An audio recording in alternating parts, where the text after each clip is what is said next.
নমস্কার, আমার নাম শঙ্কর রঞ্জন রায় চৌধুরী। অবশ্য নামের আগে একটা ডক্টরেট জুড়ে দিতে পারেন। পেশায় ছিলাম কলেজের অধ্যাপক। বিবেকানন্দ কলেজে 30 বছর অধ্যাপনা করে 1999 সালে অবসর নিয়েছি। নেশা আমার একটাই ছিল, সেটা হলো বিদেশ ভ্রমণ। বিদেশে যাব, সে দেশের সমাজকে দেখব, মানুষগুলোকে দেখব, তারা কি ভাষায় কথা বলে, কেমন করে কথা বলে, কিরকম তাদের আচার আচরণ, সেগুলো দেখব। এই একটাই আমার নেশা ছিল। পরিকল্পনা ছিল গোটা বিশ্বে সব দেশ ঘুরব, কিন্তু পেরে উঠিনি। পৃথিবীর দেশের সংখ্যা এখন সম্ভবত 192টা কিংবা 200টা হবে। আমি এর মধ্যে 126টা দেশ ঘুরেছি।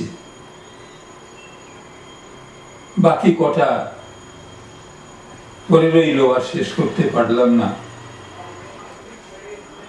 বয়সটাই প্রধান বাধা হয়ে দাঁড়ালো।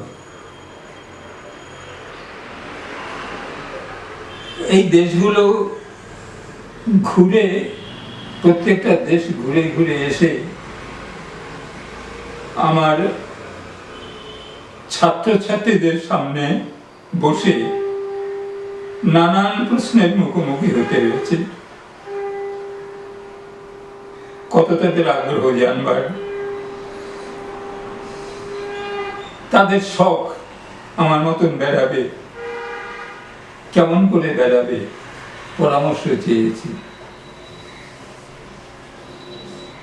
তারা যে সমস্ত প্রশ্ন করেছে, সেই প্রশ্নগুলোকে একসঙ্গে করে এখন আমি আপনাদের বলবো, এবং সেই সমস্যা সমাধানের জন্য ছাত্রছাত্রীদের যে পরামর্শ দিয়েছি,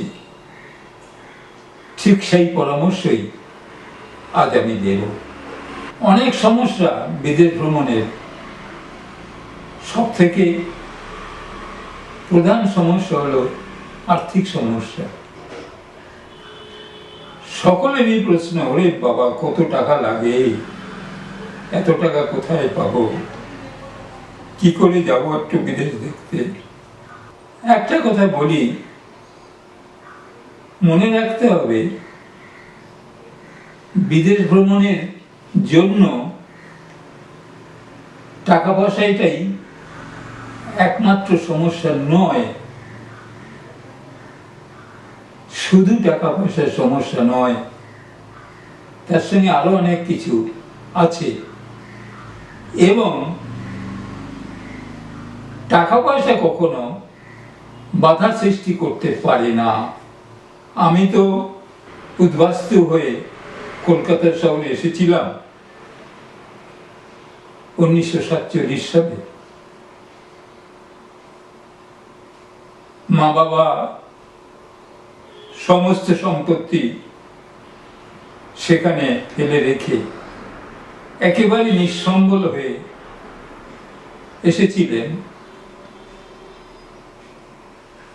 আমি তাদের কনিষ্ঠ পুত্র। তখন আমার 7 বছর বয়স। সুতরাং ধনীর দুলাল আমি ছিলাম না। শুধু মধ্যবিত্ত বললেও ভুল হবে। অতি নিম্ন স্তরের মধ্যবিত্ত হয়েই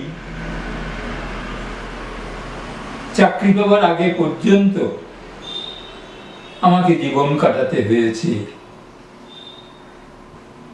এবং তখন থেকেই আমি কিন্তু স্বপ্ন দেখেছি বিদেশে আমি যাব। এই বাসনা কেমন করে তৈরি হলো এবং কেমন করে বাসনার অধিকাংশটা পূরণ করতে পারলাম, সে সব কথা স্মরণ করলে এখন আমারও অনেক সময় বিস্ময় লাগে। সত্যি আমি এই কাজ করেছি, এইভাবে গিয়েছি? প্রশ্ন। টাকা পয়সা ছাড়া বিদেশে যেতে গেলে আর কিছু আপনার থাকা দরকার যেগুলোর সঙ্গে টাকা পয়সার কোনো সম্পর্ক নেই। সেটা হলো সব থেকে প্রথম হচ্ছে আত্মবল, আত্মবিশ্বাস। 2 নম্বর, বিদেশ দেখার জন্য,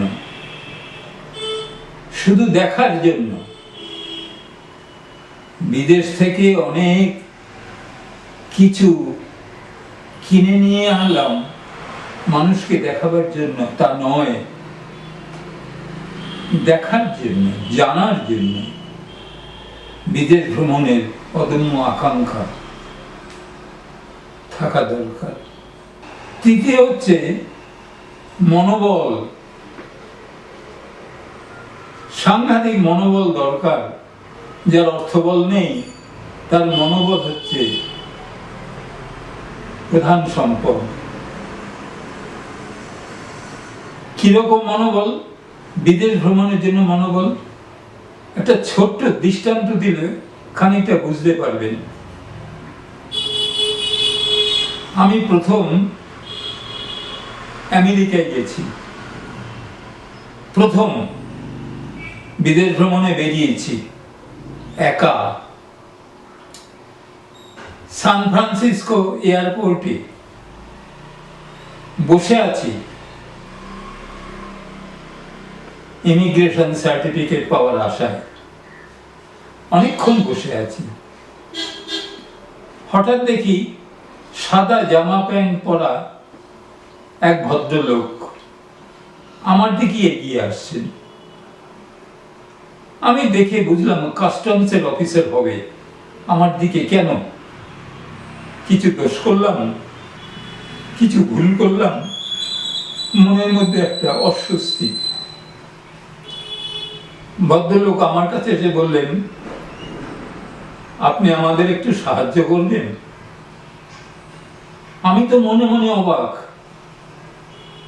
বিদেশে প্রথম দিন প্রথম মাটিতে পা দিয়েছি, কিছু জানি না, আমাকে বলছে সাহায্য করতে। এই কাস্টম অফিসারে কি সাহায্য করব জানি না, তবু বললাম, বলুন কি করতে হবে। ভদ্রলোক সামনের একটা লাইন দেখিয়ে আমাকে বললেন, ওই যে দেখছেন লাইনটা, ওই লাইনের সামনে এক মহিলা দাঁড়িয়ে আছেন, তিনি ভারতীয়।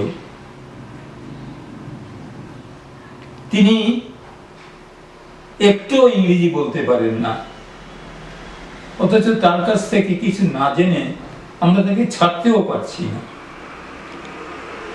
আপনি যদি দয়া করে ওর কাছ থেকে কয়েকটা প্রশ্নের উত্তর জেনে আমাদের বলেন। প্রথমেই আমার একটা মনে প্রশ্ন আসলো, আচ্ছা ভদ্রলোক সরাসরি এই বিরাট এয়ারপোর্টে কত তো প্যাসেঞ্জার আছে, ঘোরাঘুরি করছে, বসে আছে, আমার কাছে এসে একেবারে সরাসরি বললেন ওই ভদ্রমহিলা ইন্ডিয়ান। তাহলে আমি ইন্ডিয়ান উনি অনুমান করলেন কি করে? একটু ভেবে বুঝলাম তার কারণ হচ্ছে আমার পোশাক। আমি ধুতি পাঞ্জাবি পরেই যাই। এই যে 126টা দেশের কথা বললাম, 126টা দেশ, 30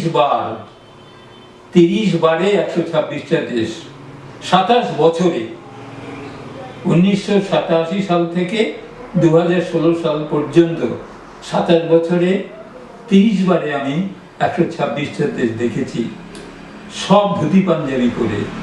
ভদ্রলোক আমার ধুতি পাঞ্জাবি দেখে বুঝে নিয়েছেন আমি ভারতীয়, সুতরাং আমার পোশাকটা হচ্ছে আমার কাছে একটা এক্সট্রা অ্যাডভান্টেজ, কখনো কখনো ডিসঅ্যাডভান্টেজও হয়ে গেছে, সে ছেড়ে দিন, তার মোকাবিলা আমি করেছি, অ্যাডভান্টেজটাই বেশি। যাই হোক, ভদ্রলোকের সঙ্গে গেলাম, সেই মহিলাকে দেখে আমি তো অবাক, মাথায় ঘোমটা, কপালে সিঁদুর, মোটা লাল সিঁদুর সিঁথিতে, এবং তিনি হিন্দি, বিহারে বোধহয় মজফরপুরের মহিলা, হিন্দি ছাড়া কিছু বলতে পারেন না। তো আমি ভাবলাম, জানেন বাবা, এই মহিলা তো আমার থেকেও বেশি সাহসী, কিচ্ছু জানেন না, একেবারে চলে এসেছেন একা একা আমেরিকার মতন দেশে।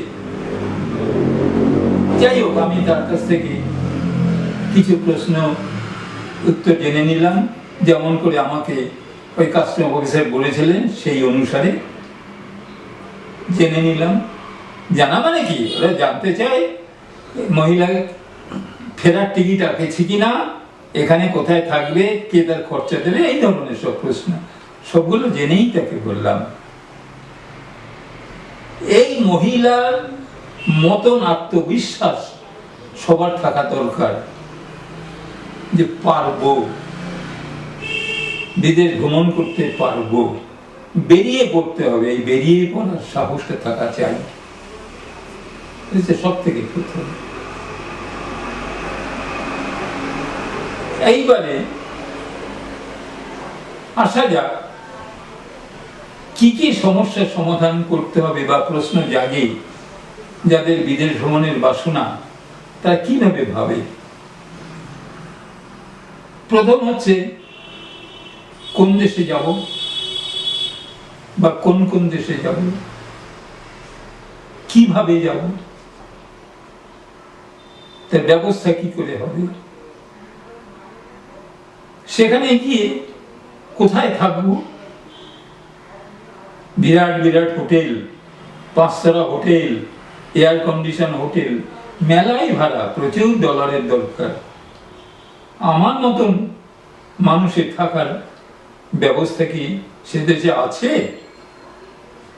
থাকলেই বা খুঁজে পাবো কোথায়, কেমন করে খুঁজব, কি খাবো, হোটেলের দামি জিনিস কিনে খেতে পারবো, কিছু তো খেতে হবে 3 বেলা। কোথায় বেড়াতে যাব, কিভাবে বেড়াতে যাব, তার জন্য তো মেলা টাকা দরকার।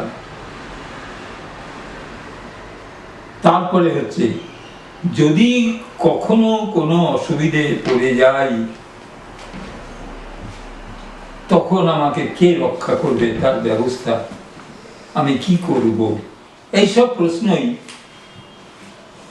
ছাত্রছাত্রীরা আমাকে বারবার করেছে, জানতে চেয়েছে, স্যার স্যার একবার যেতে পারবো না? আমি বলি, কেন পারবি না, অনেকবার পারবি, আমি যদি পারি তো তোরাও পারবি। প্রথমে ধরুন,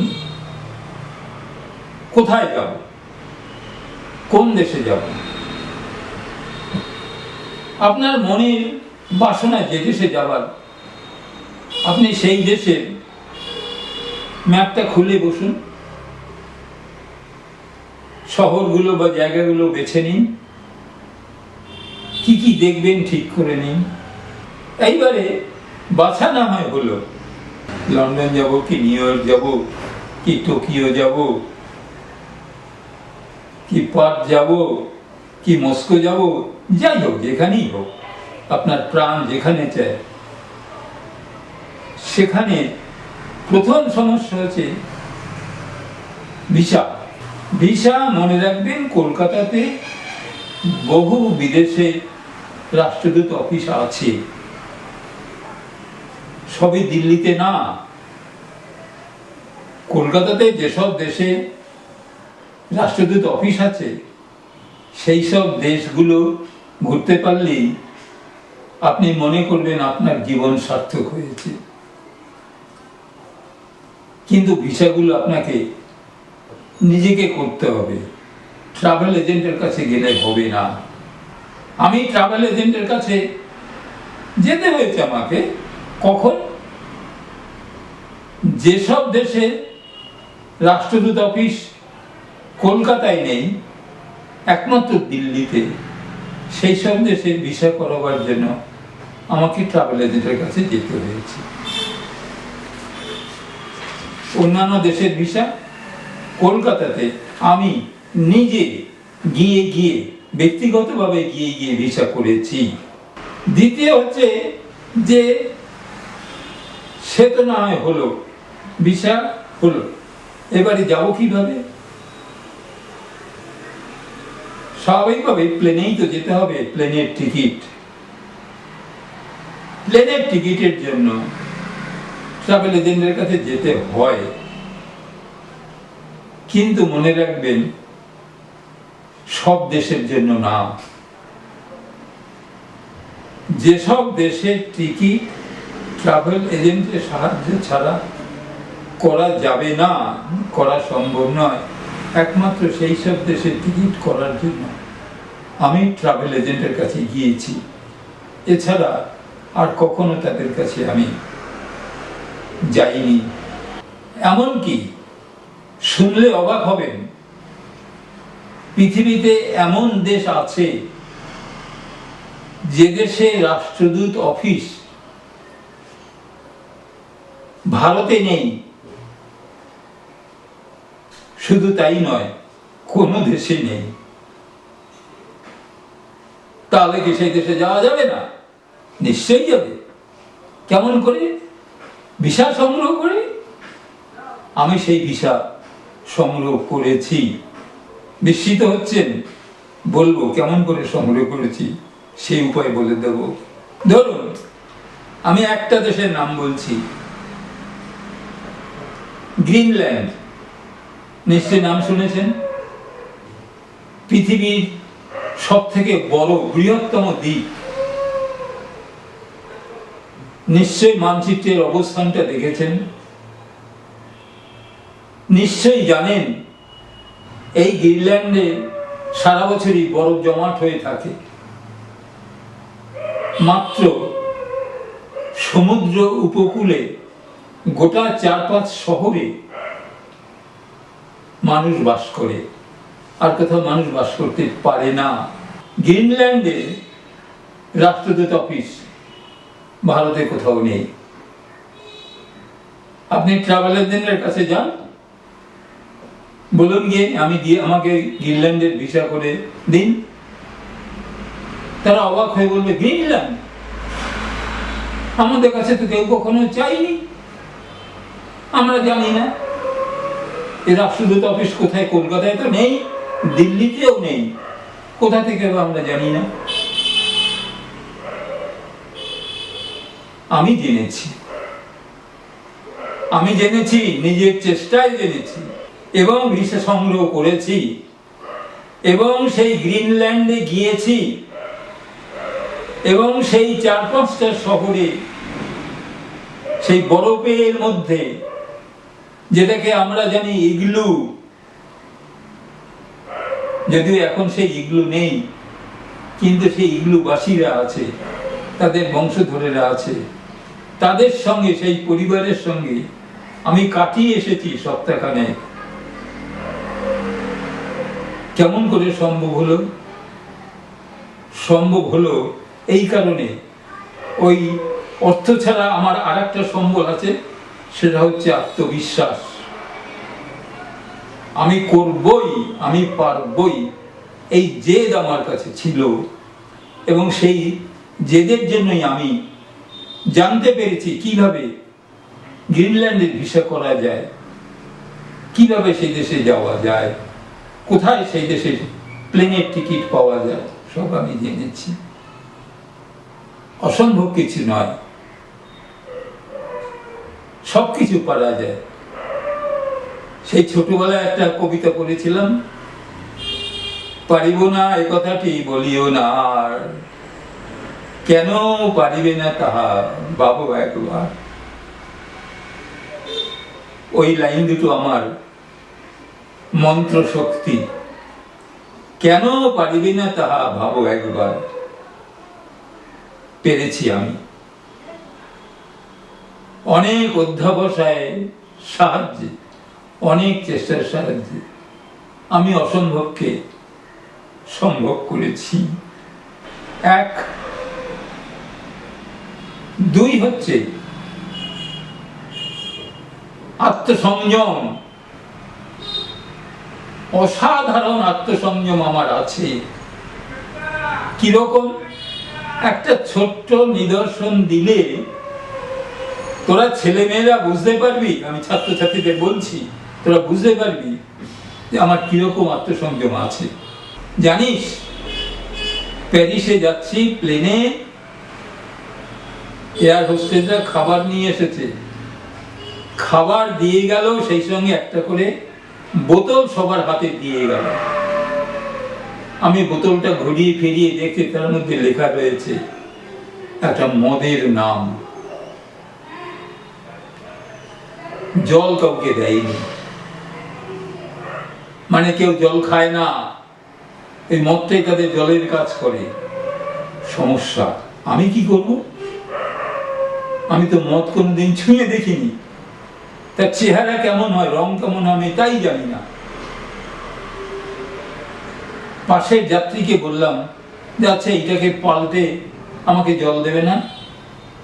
বললো হ্যাঁ দেবে, আপনি বেল টিপে এয়ার হোস্টেসকে ডাকুন, ওরা পাল্টে দেবে।